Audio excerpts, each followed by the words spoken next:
with you all today, this morning, or this evening, wherever you're joining us from. I am joining from Montreal. I'm joining from the unceded lands of the Algonquin and the Mohawk peoples here. And it's such a pleasure and an honor to be here with you, sharing this through time and space. I'm wondering, while we start to drop in, if people want to share, how did you wake up this morning? Just share in the chat really quick. And if you're not muted, maybe mute yourself.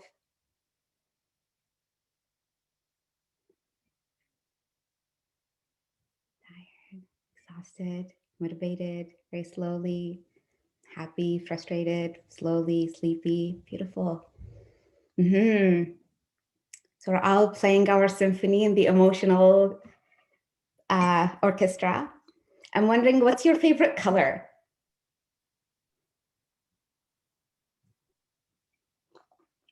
Purple, orange, pink, blue, aqua, beautiful.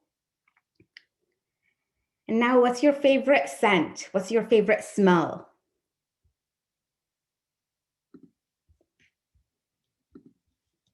Jasmine, lilies, rain, yes, coffee, lemon. Beautiful. And now dropping the chat and coming, I want to invite us to come together for a couple of breaths to center. And even though that we're gathering virtually, we get to create this container for us for the next 45 minutes together. And I invite you, if it feels safe for you, if you're in a place where you can close your eyes, or maybe you soften your gaze on your knees, just taking a moment to notice your breath, the quality of your breath, the quality of your thoughts this morning, how your body is feeling this morning.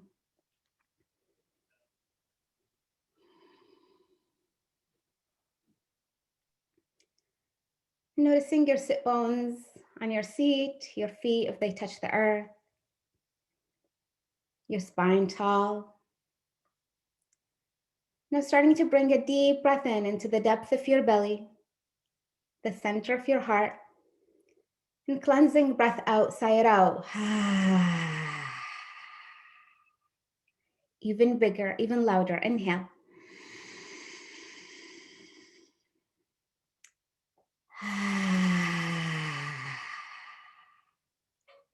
One more, just like that.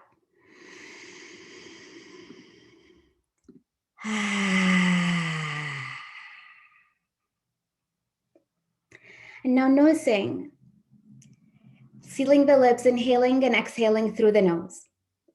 And as you inhale, inhale all the way to the center of your bones, feeling the density of your bones, the same density of the center of the earth.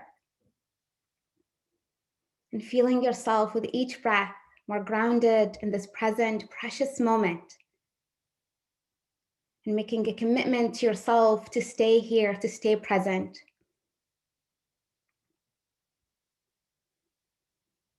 And then noticing this ring of light just across from you, just at your hand reach. And this ring of light is a crown, is your crown. And this crown does not make you more or better than anybody else, but it's just a symbol of your own power, of your own sovereignty. Many of the workshops hosted by Will in career developments are how to make you a better leader, how to be better this, better that. But this workshop is not to make you better or to make you more successful, because you have already had to succeed in something, to achieve in something, to feel an imposter about. And so knowing that it's for you to claim your power, it's for you to claim your achievements, to own it, it's yours.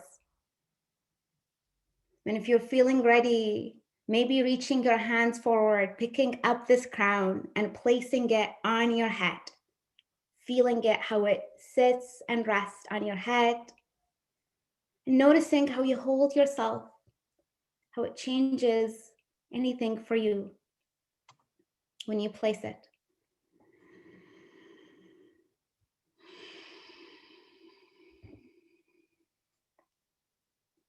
When you're ready, Flickering your eyes open. Welcome.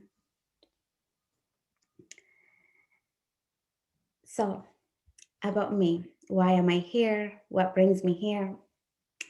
The first time I learned about imposter syndrome was in 2014, and I was living in a chronic disbelief of my own power. I was living in a place where I was too afraid to say what I thought. I was too afraid to speak up. I defaulted to the people in the meeting or my colleagues to say what fits. I believed that they know better. And this graph completely shifted my life. And this graph is this one. And really, what I thought I knew in comparison to what I thought others knew was completely different than what reality was. And it made me recognize how much every time I'm going out of my comfort zone, it's natural to feel a little bit of anxiety, a little bit of fear, a little bit of hesitation. It's out of your comfort zone. But for imposters, there's like another level of terror that it could stop them, where it becomes more of an impossibility syndrome rather than imposter syndrome. Here I am. The following year, though, I found myself presenting on imposter syndrome and on comfort zones and the impact of imposter syndrome on us as we move through our lives. Here I am 6 years later, and I call myself a recovering imposter. It never goes away. I am now writing my book, and I'm working on the second draft of it, and I'm sitting there and feeling, who am I to do this? Does my book belong to the other published authors? And I'm sitting feeling like an imposter writing my own story. I'm writing a memoir. What is going on? And so for today, we're going to go through gaining clarity on imposterism. So like, what is it for you? Who are you as an imposter? How does it show up in your life? Then we're going to move through shifting the identity and wearing that crown, owning your sovereignty, owning your power. Then we're going to do a short practice for your nervous system. So what is imposter syndrome? Imposter syndrome is a collection of feelings of inadequacy that persist despite evident success. Imposters often suffer from chronic self-doubt and a sense of intellectual fraudulence that override any feelings of success or external proof of their success. For me, I think the last time I encountered that was when I was nominated for the top 40 under 40. And I thought, what did I do that deserves acknowledgements? And I downsized all of my achievements and all the things that I have done.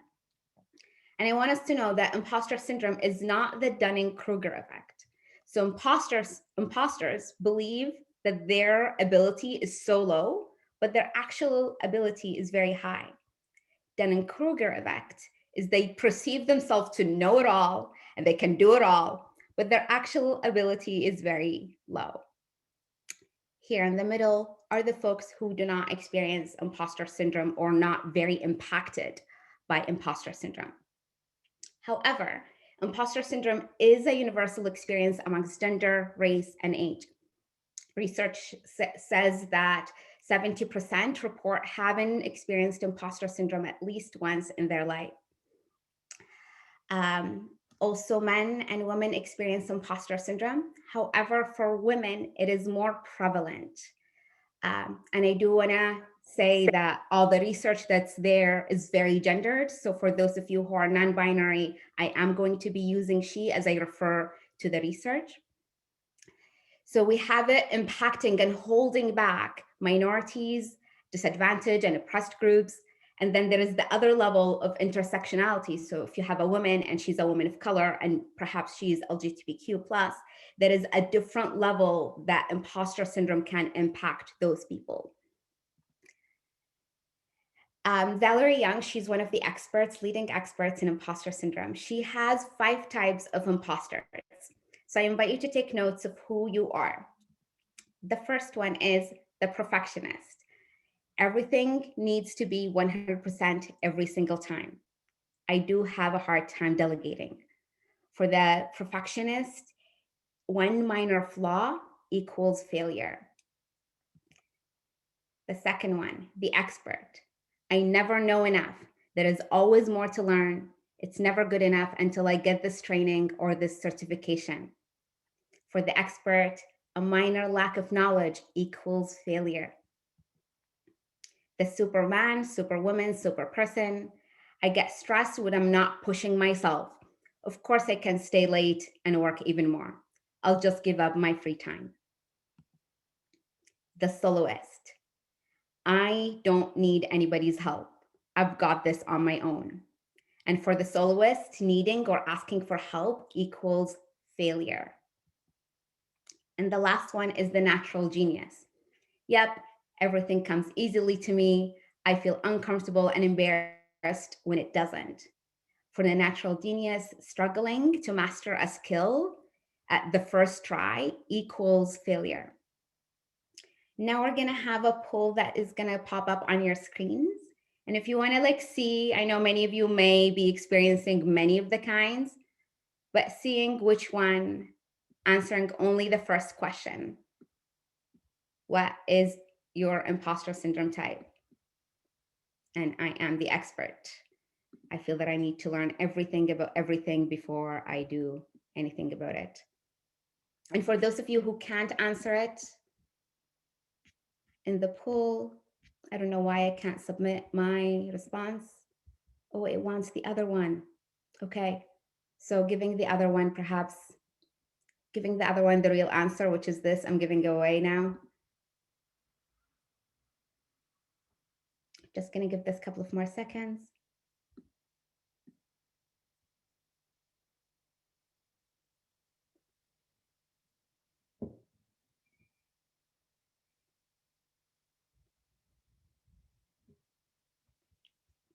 Do we have the results, Sharon?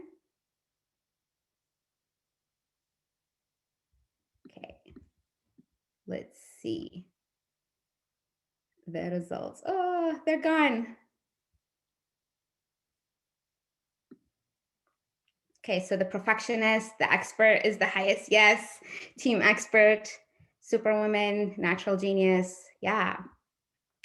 So noticing for yourself, if we can close the poll, noticing for yourself what is there for you. And I'm gonna share a story about one of my clients, and I invite you to notice what are the pieces that align for you through that.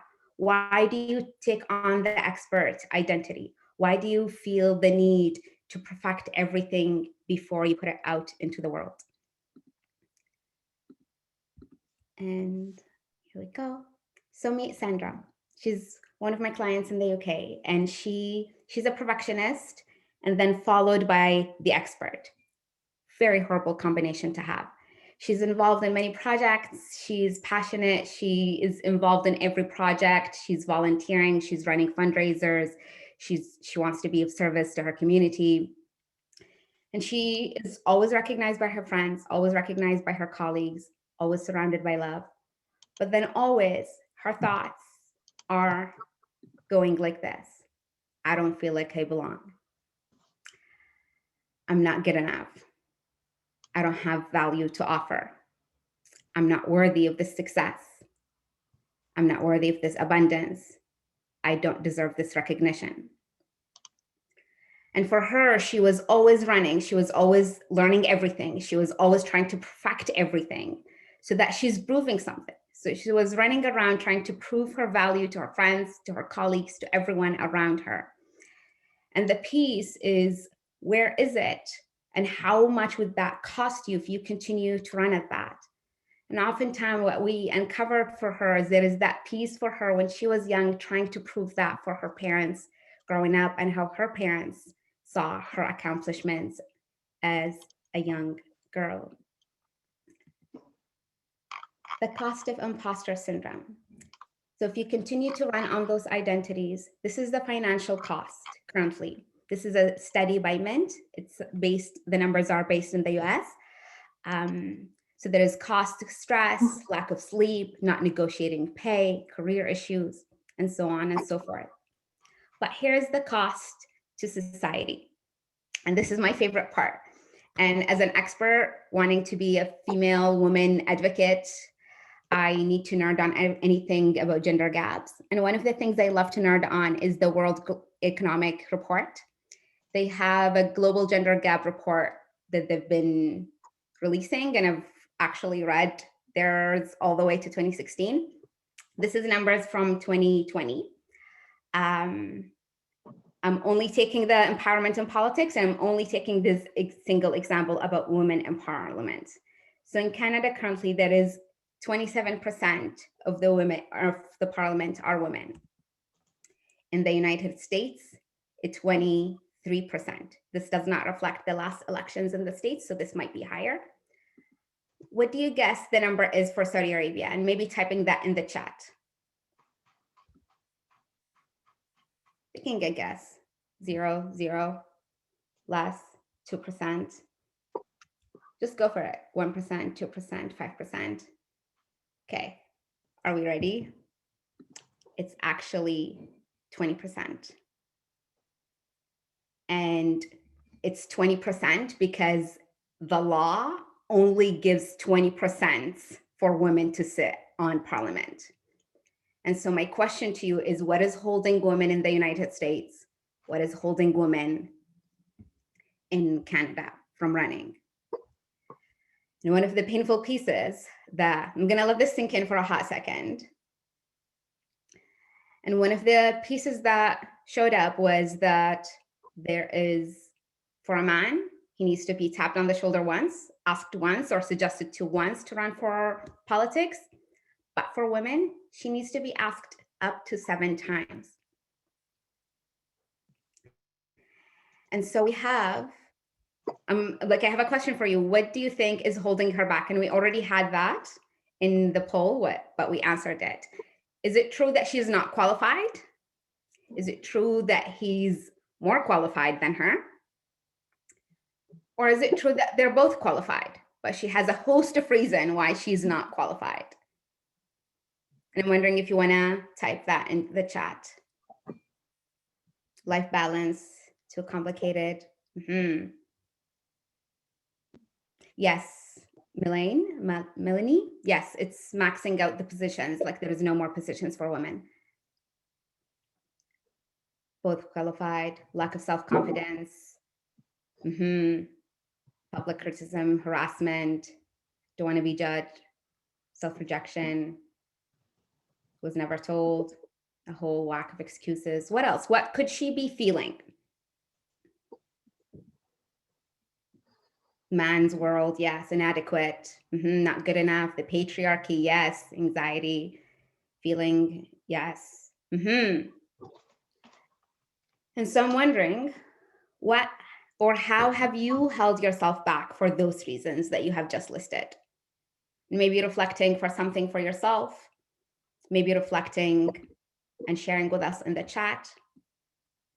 And I invite you to think about, like, what is the cost to society if you do not step forward? One of my favorite quotes is by Frances. She was the Texas Democrat representative for the Senate. And she says, I'm working for the time when unqualified Blacks, Browns, and women join the unqualified men in running the government. Yeah. And so I want you to take a moment and reflect. Is it all of those that you have listed are all symptoms of one thing? And from my experience, we have internalized all of that. But to look out and see that for thousands of years, women have been disempowered. With all the world's big religions, the authorities are always males. When it comes to mental empowerment, there is a complete chronic mental disempowerment. We're always told that we're weaker, that we're not deserving of wealth, of societal empowerment.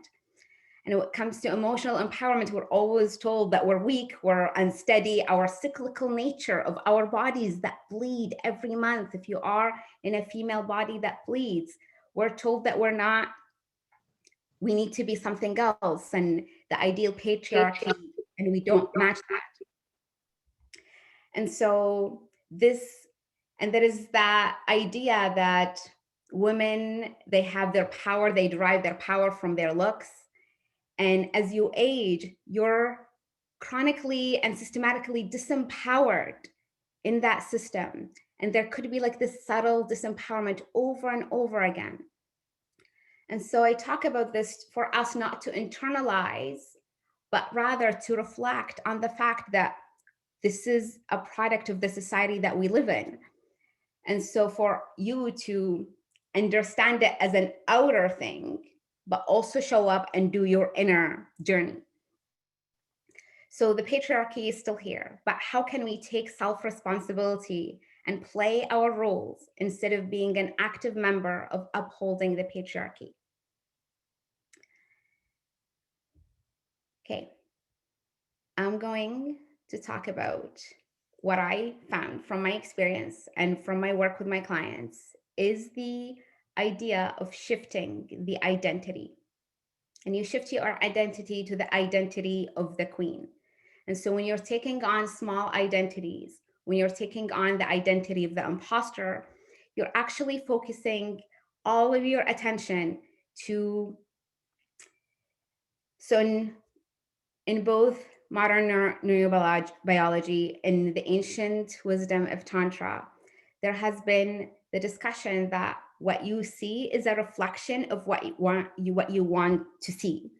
And many of you may know this as confirmation bias. Your brain is looking for the facts that match your own pre-existing opinions. I'm gonna stop this share so that I can see more of you. Stop share, there we go. Beautiful. And so when you shift who believe you are to be, you're shifting the focus to the identity that more things come much more rapidly. So instead of changing your thoughts and changing your emotions about it, you rather take on a different, more empowered identity. So the inherited wisdom of your body and your mind would integrate that which is not in alignment. Neurobiological research and Tantra show, again, that we tend to run on autopilot. We are seeing the stories that we want to see. And so when you have your core identity of smallness, of an imposter, of not enoughness, this shapes how you see the entire world. And it shapes the opportunities that you see available to you. And it shapes how we feel that we deserve. And if you put your crown on as a radical act of self-love and empowerment every day, we radically shift our reality. Our feelings and sensations align with the stories of that reality in which we choose. So when you have a lower identity inside of you, you will naturally generate less power. But if you have more an empowered identity, you'll generate more power. And people actually think that your emotions, your thoughts create your identity, but it's actually the other way around. It's vice versa. So when you have that identity, then you have the thoughts of that identity. So if you were to see yourself as the queen, as the sovereign being that you truly are, how would you show up? How would you think about yourself? How would you hold yourself? And I want to say that I'm not saying change your identity and all of a sudden racism and misogyny and ageism do not exist. But we're living in a world of injustice that have been created. But how can we change what we believe that we're inherently worthy of, what is available to us, and really claim much more of the opportunities that are available to us, that we will be able to step forward in a more powerful way. And this is when we can take like that self-responsibility internally as we collectively continue to work towards something more just world. I want to share a little bit about the nervous system. Okay, so we kind of like get into what is going on and what lives in your body because of the patriarchy, and I'm like linking it to imposter syndrome. Okay, I'm gonna talk at you without sharing the screen. So we have, 1 second, here we go. So we have, bear with me. So have your neocortex. Okay. This is your slow thinking brain. This is your decision making brain. You have your limbic system, and your limbic system is your emotional reality. And then you have your reptilian brain, the primal brain, the old brain, the brain stem. And this is like your survival mode brain. And when we change our thoughts alone, we're changing the cortex. When we're changing the emotions or trying to go from the emotion angle, we're playing in the limbic system. And both of those are actually influencers in a time of like complete stress when your body thinks you're going to be chased by a tiger. It's actually your primal brain that takes the power and makes the decision. So, how does it look like? Many of you may know about fight and fight nervous system response. Yeah. How many of you know? I know some of you only have the camera. How many of you know fawn? You know fawn? See one hand. How many of you know freeze? Again, one hand. I don't know about the rest. Oh, two hands. I don't know about the rest of you who are not showing your beautiful faces. So with fight nervous system response and in relationship to this conversation. And yes, taking notice. I see some people starting to share what they do, taking notice of what your habits are. So think fight nervous response. And I want you to think about a time that you walked into a board meeting or a networking event and you were the only woman, or that you were the only woman of color, or that you were the only person with disability. And noticing how you just like showed up being like, you need to prove something. You need to prove that you belong. You need to talk about your achievement. You want to tell them how smart you are. And that is your nervous system response being like, we need to survive.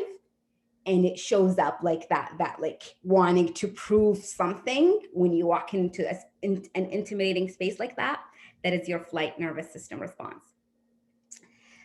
Flight nervous system response demands perfectionism and criticizes others, perhaps bullying.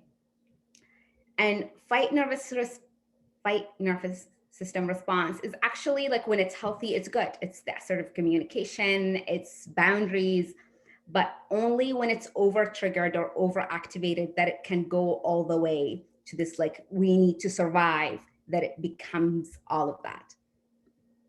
And then we have flight nervous system response.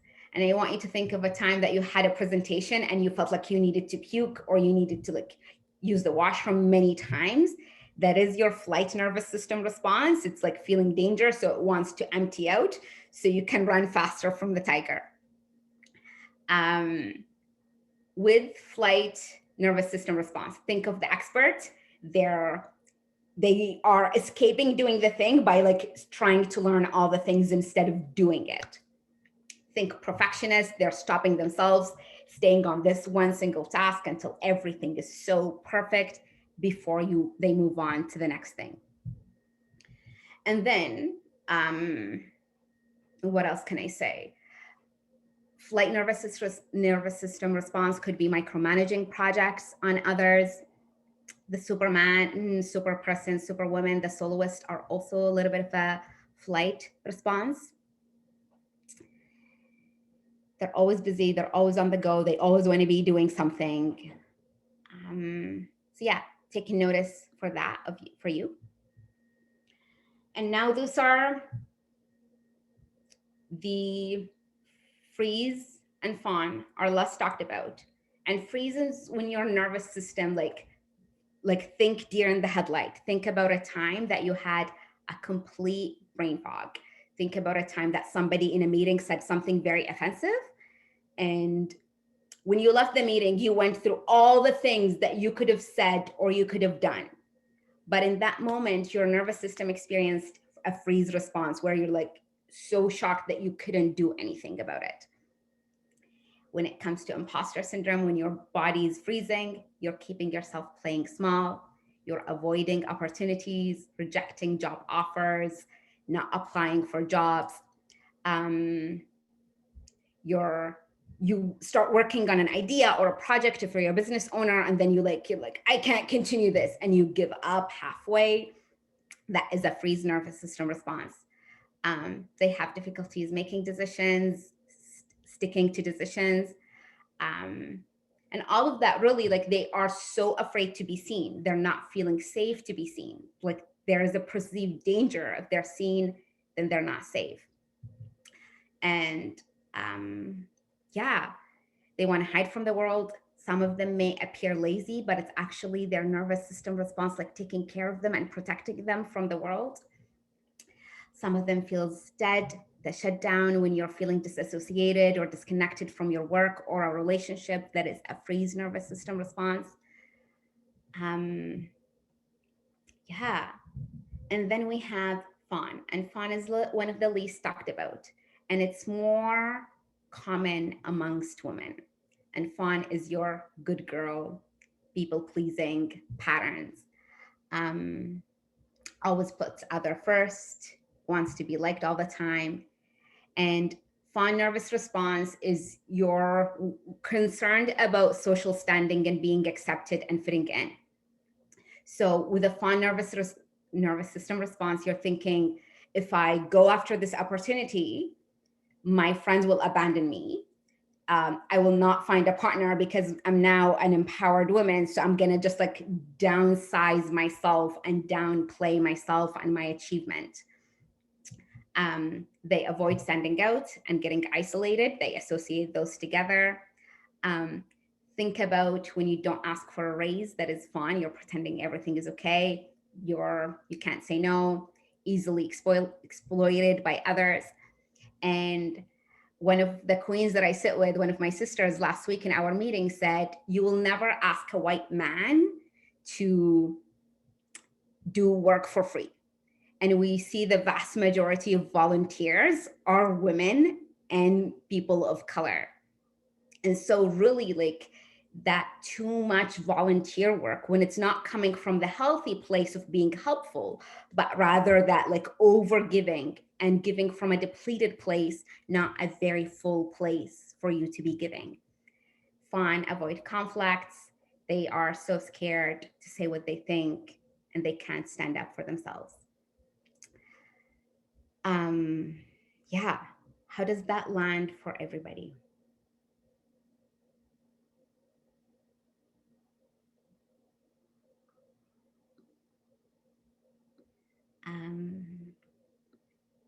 Beautiful.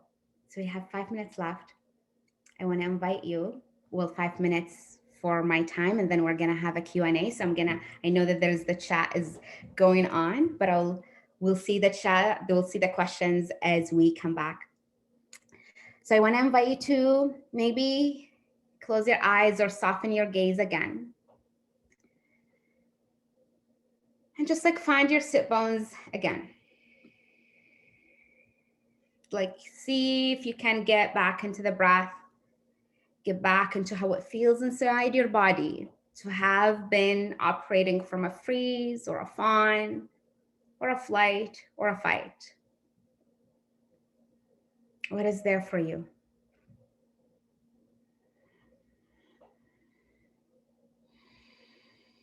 And I invite you to feel the thousands of years of being denied to be ourselves, to be our true self, and be in our own true body, true power, being denied the safety we deserved, the full dignity and sovereignty to choose our own life and our own path. I want you to feel the ancestry of your mother and your grandmother and the women before them, the choices, the things that they had to endure. And feeling the legacy of that in your body, feeling, where do you feel that? For me, I feel heaviness in my shoulders. I feel tightness in my chest. I want to close down. I feel this like turning pit of my stomach. I want to puke. Just like noticing where you feel it. Where is it?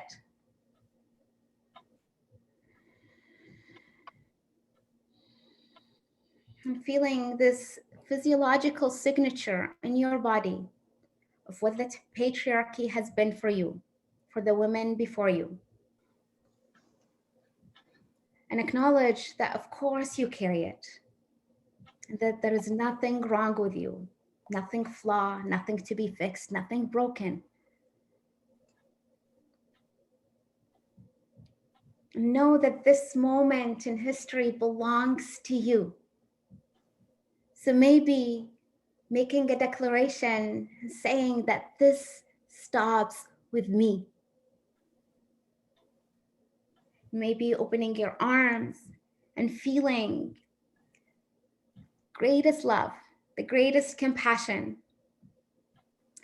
to this physiological signature, the greatest love, the greatest compassion for you, for who you are, for where you are right now in your life, for what you're standing for what you stand for.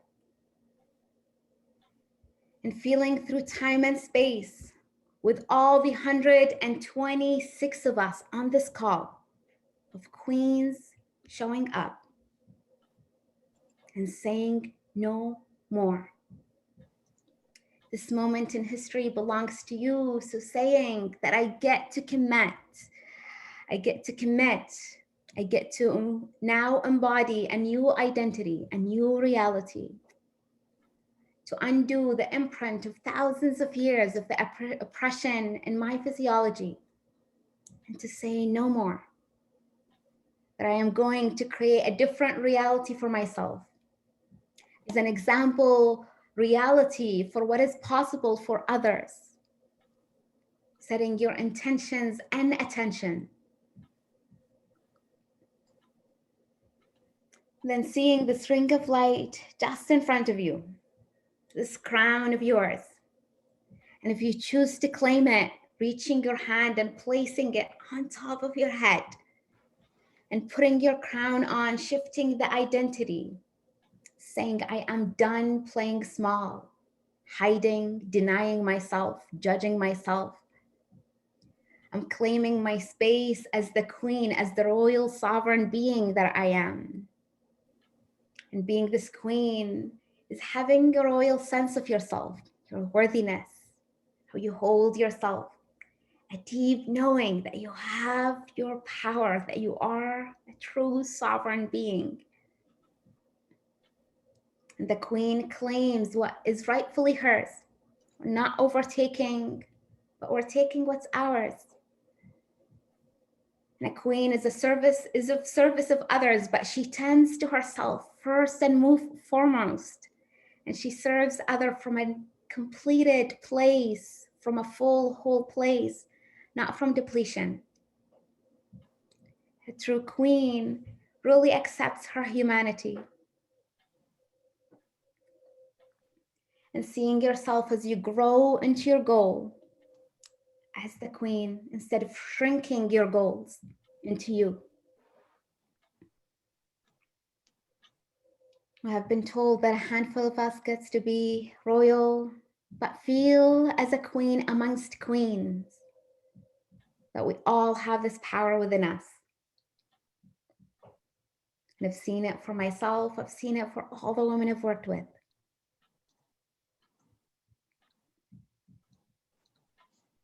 And maybe raising your hands and broadening your collarbones and saying yes to your royal nature, to your sovereignty.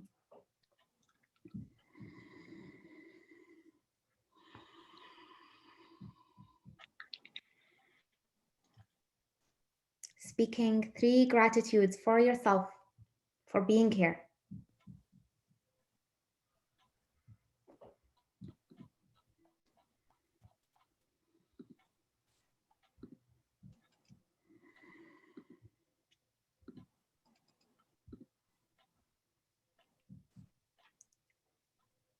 When you're ready, coming back to the screen. I'm curious to hear about your experiences in the chat, but I have just a couple of slides to go. And so for us to shift from the identity of the queen, maybe we can shift from this to this, and from this to this. That concludes my presentation for now.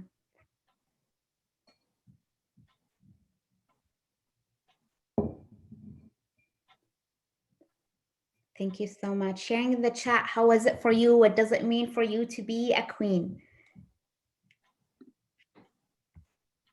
Amal, thank you so much for your presentation. It was a very important presentation, and I think people got a lot out of it. Before we open the question and answer session, there were a couple of things that I wanted to say. First of all, people asked how to learn more about what's going on with women in leadership. My suggestion would be to sign up for the newsletter. Just go on to womeninleadership.ca and you will get all the information about what's happening with Will and how to connect with Will, and the Instagram and the Facebook and all that good stuff is all available through womeninleadership.ca. And I also wanted to mention that people were asking about the presentation. The presentation will be sent out to you in the next day or so. So you will be able to review it because it was full of really important information and it was hard to keep track of it all as we were going through it because it was so interesting. So you will be able to review it and review the things that you might have missed. I'm going to turn it over to Nika Graziato, our co-chair, to handle the question period. But before I do, I also want to say a special thank you to Denise Young, who is also a co-chair and was on the call this morning and monitored the chat room. And also to Dana Crichton, who is our technician extraordinaire. She is just amazing. And she's the one that keeps us on track and makes sure things just don't fall apart behind the scenes. So thank you, Dana. And now I'm going to turn it over to Nika to answer the questions and finish things off. Nika. Thanks, Sharon. Can everyone hear me? I'm assuming so.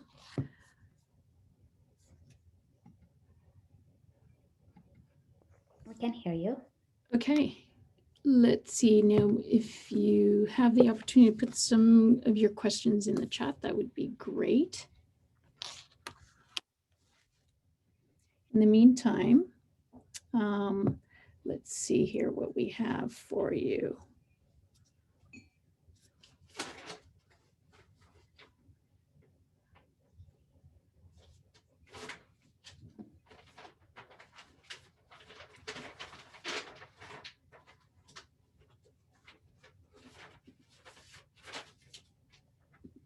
Okay, here's a question for you. I heard that you give clients non-conventional homework. Do you mind sharing one with us in the relation to overcoming the imposter syndrome? Yeah. One, I'm going to share two. One is track your cycle if you're in a female body that bleeds. The week before your cycle, there is chambers, there is 4 chambers. The week before your flow, that is the week where your imposter syndrome is like heightened and so much like it eats you alive.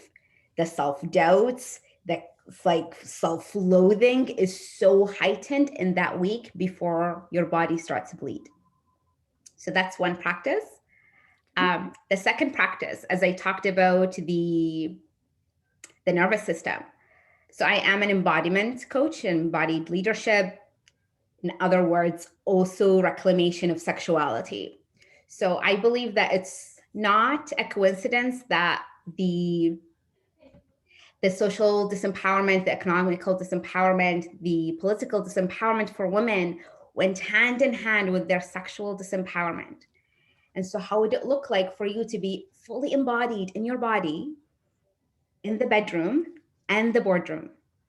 How would it be like to show up like fully in your body, not hating on your body? Like how do it doesn't make sense for how much women hate their bodies and self-criticizing of their bodies. And let's like, if we were to talk about women's relationships to their vulvas, that opens up a whole different topic. And this is where I am in unconventional in the coaching world. I am certified, like I am I'm doing my, like, this is the expert of me, like needing to prove my, like, I'm not bringing this from thin air. But when you're working with your primal brain, when you're working with sexuality, there is an easier activation. You're already working on pleasure. So the pleasure is the primal brain. So when you're rewiring from that place, it's much more stronger, instead of telling yourself that you're powerful, but you're working in a state of deep activation of the primal brain. And so some of the practices that I invite my clients to is self-pleasure with intention and attention. That's great. Thank you for that. Mhm. We have another question here. Do you have any practical tips for changing behavior in the moment? Yeah. Yeah. So what I just said, Mhm. like starting to rewire from a place of pleasure. Another one is to like really like pause and breathe in a moment where you're having a nervous system response that you recognize. So like number one is awareness. And then asking yourself, if you're feeling that you want to sign up for a course, asking yourself, do I really need this? Asking yourself of, if you're a natural genius, what is a skill that I can go and do and like really truly love myself and embrace myself if I fail at that first try? Asking yourself, if you're a perfectionist, why am I holding myself? Like, why, how can I work with my clients on this all the time of how can we make it right, not do it right? We often get stuck trying to do something right, but really like shift it from doing it right to making it right. That if you sent something and it wasn't the best, like working it. And I think for men entrepreneurs in particular, they're so good at taking their like ketchup in a paper bag and taking it to the company and being like, do you want to like, or people and being like, do you want to try my ketchup? And they're like, this is shit. So they go and like work it. For women, they want to like create this like beautiful packaging and everything together. And then they will go and say, do you want to try this? So really like pausing and asking yourself, is this a pattern that is serving me? And do I want to shift it? And if I think of myself, if you take a moment and like really breathe into that crown and pick it up and really connect, do you really need this? Do you really need to say yes? Do you really need to say no to something or the other? How does that land? It lands good. Relatable. One other question here. This one you may have touched, or you might have a slide on it.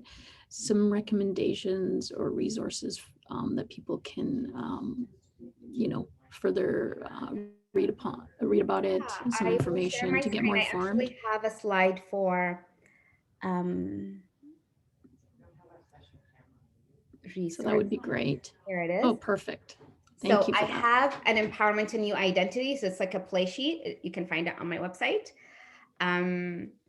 I have a program that I'm actually launching tonight. It's called Standing in Your Power. And we're going to take some of the things that I talked about today deeper. Take the imposter syndrome test. I will maybe like copy the link for you all. Great. And how emotions are made, the secret life of the brain. So this is like a lot of what I talked about, like shifting the identity instead of like trying to shift the thoughts and the emotions first, but taking on that identity. Delicious book. Valerie Young, her book, The Secret Thoughts of a Successful Woman. That's where the 5 identities of the imposters came from in my presentation. Then breaking the habit of being yourself. So it's one of like the high books that I recommend. Then just like this short TED talk of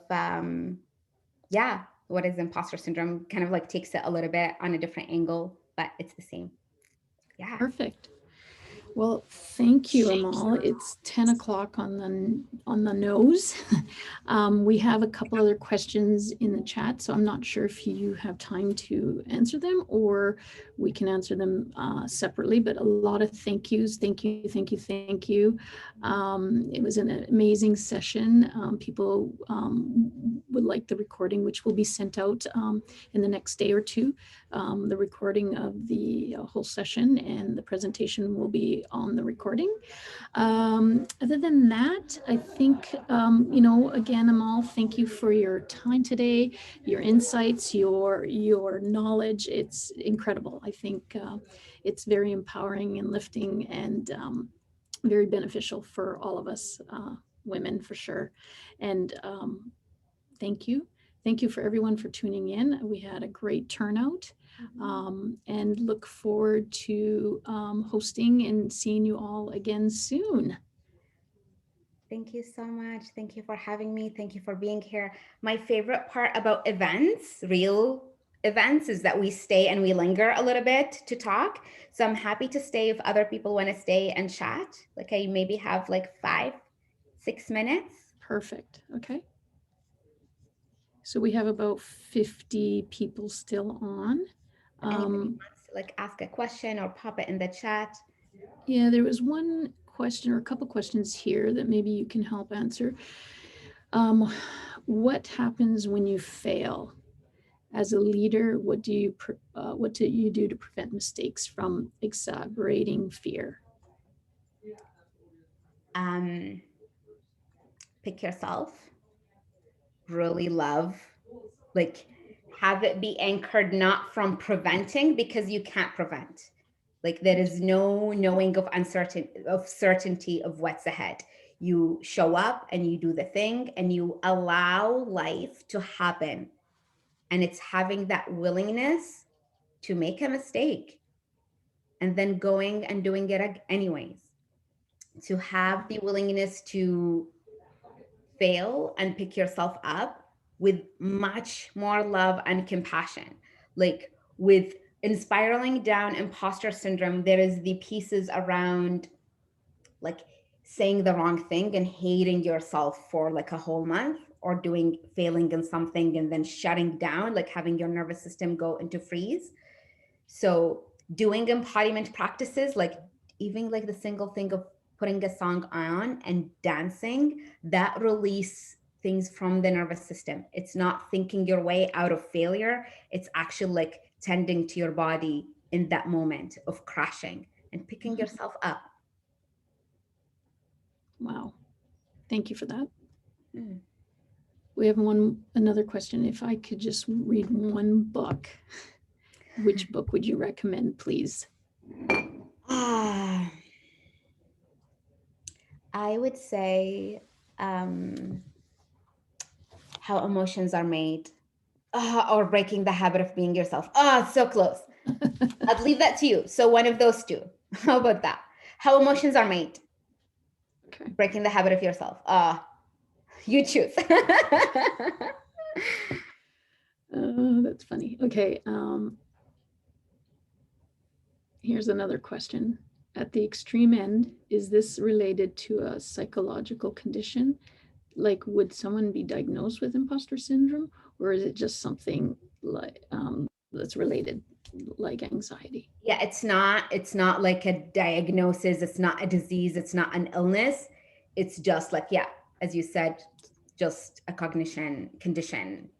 A behavior, yeah. It's just a symptom. It's a feeling. It's not like you're sick and doomed with it, but it's a product of like the not belonging, like makes you feel like the more advanced you go in leadership in particular, the more pale and male it gets. And so you would feel like an imposter in spaces that you don't feel belonging into. Right. Yeah. Okay. Thank you so much. One more question just popped in. Is there any research or statistics on how prevalent it is, or just that we know from evidence that it's very common? There is a lot of research. There is a lot of statistics. The Secret Thoughts of Successful Women. It's like it has a lot of references to those research. I forgot her name, but she was the one that first, like, it was called Imposter Phenomena, and I can maybe link the research, but there is a lot of research around it. There is a lot of research of like who experiences it. A lot of men do experience it. A lot of men do feel it, but it's more prevalent for women across the board. But it's really like the percentage are very similar. It's there is research on where it's done, like this link of where I have the test, it's already like collecting data for their research. So yeah, does that answer your question? Yes, there is a lot of research. Yes. Great, thank you. Awesome. Thank you so much. I'm gonna have to run. Okay, thank you, Amal, again. Thank you, everyone that stayed on for the extra 5 minutes. Appreciate it. Feel free to reach out to me. Like I can, why did I not include my email? You should. Maybe type it into the chat real quick. And I'm happy to answer it. Great. Thank you, everyone. This concludes our session today. Bye.